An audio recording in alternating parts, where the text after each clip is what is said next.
Hi hello ನಮಸ್ತೆ welcome to Eduverse Ramya YouTube channel. Karnataka examination ಅಥಾರಿಟಿಯಿಂದ ಯಾರೆಲ್ಲ ಒಂದು ಮೊರಾರ್ಜಿ ಎಕ್ಸಾಮ್ಗೆ ಬರೆದಿದ್ರಿ, ಕಿತ್ತೂರು ರಾಣಿ ಚೆನ್ನಮ್ಮ, ಅಟಲ್ ಬಿಹಾರಿ ವಾಜಪೇಯಿ, ಇಂದಿರಾ ಗಾಂಧಿ, ಡಾಕ್ಟರ್ BR ಅಂಬೇಡ್ಕರ್, ಮಹರ್ಷಿ ವೆಂಕಟೇಶ್ ಅಯ್ಯಂಗಾರ್, ಸಂಗೊಳ್ಳಿ ರಾಯಣ್ಣ, ಕವಿರನ್ನ, ಗಾಂಧಿ ತತ್ವ, ಶ್ರೀ ನಾರಾಯಣ ಗುರು ಮುಂತಾದ ಒಂದು ವಸತಿ ಶಾಲೆಗಳಿಗೆ 2026ನೇ ಸಾಲಿಗೆ 6ನೇ ತರಗತಿ ಪ್ರವೇಶಕ್ಕಂತ ಹೇಳಿ ಅಭ್ಯರ್ಥಿಗಳು ಅಪ್ಲಿಕೇಶನನ್ನು ಹಾಕಿ ಎಕ್ಸಾಮನ್ನು ಬರೆದಿದ್ರು.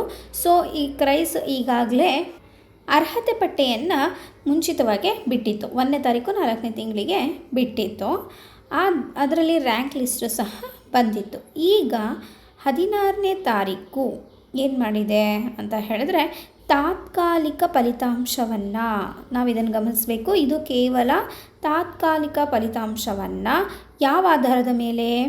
ಮೆರಿಟ್ ಆಧಾರದ ಮೇಲೆ. ಅದರ ಜೊತೆಗೆ ನಾವು ಅಪ್ಲಿಕೇಶನ್ ಹಾಕಬೇಕಾದ್ರೆ ಲೋಕಲ್, ನಾನ್ ಲೋಕಲ್ ಅಂತೇಳಿ ಹಾಕಿರ್ತೀವಿ.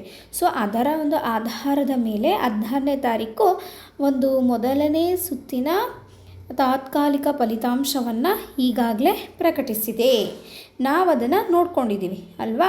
ಸೊ ಎಲ್ಲರೂ ಯಾರೆಲ್ಲ ಅಪ್ಲಿಕೇಶನ್ ಹಾಕಿದ್ರು ನಾವು ನೋಡ್ಕೊಂಡಿದ್ದೀವಿ. ಎಲ್ಲ ವಿದ್ಯಾರ್ಥಿಗಳ ಫಲಿತಾಂಶ ಬಂದಿದೆ, ಆದರೆ ಕೆಲವು ವಿದ್ಯಾರ್ಥಿಗಳ ಫಲಿತಾಂಶನೇ ಬಂದಿಲ್ಲ.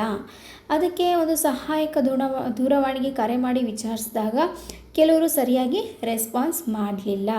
ಇಲ್ಲ, ನಿಮ್ಮ ಮಗುವಿನ ಹೆಸರು ಅರ್ಹತೆ ಪಟ್ಟಿಯಲ್ಲೇ ಇಲ್ಲ ಅಂತ ಕೆಲವರು ಹೇಳ್ತಾರೆ.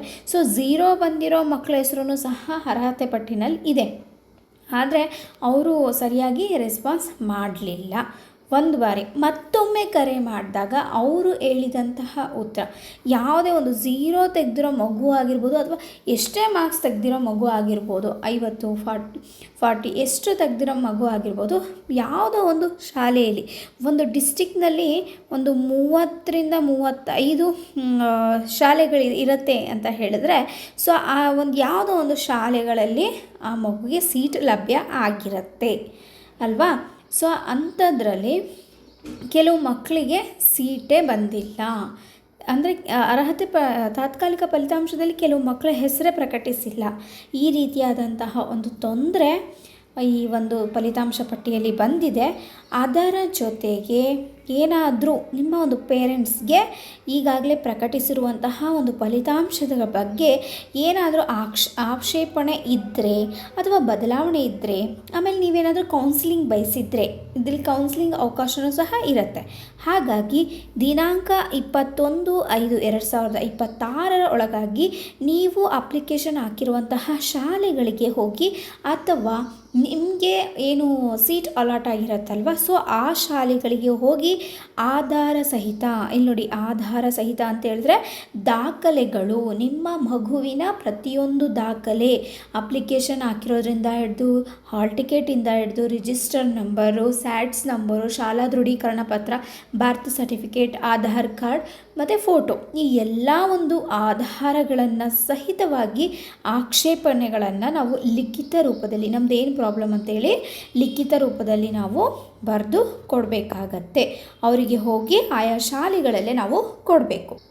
ಸೊ ಈ ಒಂದು ಎಲ್ಲ ಶಾಲೆಗಳ ಉದ್ದೇಶ ಏನಪ್ಪ ಅಂತ ಹೇಳಿದ್ರೆ, ಈ ಯಾವ ಮಗುಗೂ ಸಹ ಅನ್ಯಾಯ ಆಗಬಾರ್ದು, ಉಚಿತವಾಗಿ ಬಡ ಮಕ್ಕಳಿಗೆ ಶಿಕ್ಷಣ ಸಿಗಬೇಕು ಅನ್ನೋದು ಸರ್ಕಾರದ ಒಂದು ಬಯಕೆ.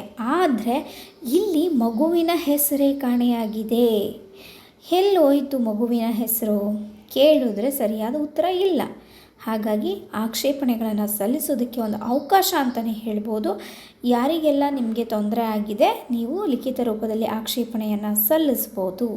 ಈ ಮಾಹಿತಿ ನಿಮಗೆ ಇಷ್ಟ ಆಗಿದ್ದರೆ ದಯವಿಟ್ಟು ಲೈಕ್ ಬಟನನ್ನು ಕ್ಲಿಕ್ ಮಾಡಿ. ಯಾರೆಲ್ಲ ಹೊಸೊಬ್ಬರು ವಿಡಿಯೋನ ಸಬ್ಸ್ಕ್ರೈಬ್ ಮಾಡದೆ ನೋಡ್ತಾ ಇದ್ದೀರಾ, ಮತ್ತಷ್ಟು ವಿಡಿಯೋಗಳ ನೋಟಿಫಿಕೇಷನ್ಗಾಗಿ ಬೆಲ್ಲೈಕನನ್ನು ಕ್ಲಿಕ್ ಮಾಡಿ. ಈ ಒಂದು ಮಾಹಿತಿ ಬೇರೆಯವರಿಗೂ ತಲುಪಬೇಕು ಅಂತ ಹೇಳಿದ್ರೆ ನಿಮ್ಮ ಹತ್ತಿರದವರಿಗೆ, ಗೊತ್ತಿರುವಂಥವರಿಗೆ ಸಾಧ್ಯ ಆದಷ್ಟು ಶೇರ್ ಮಾಡಿ. ಧನ್ಯವಾದ.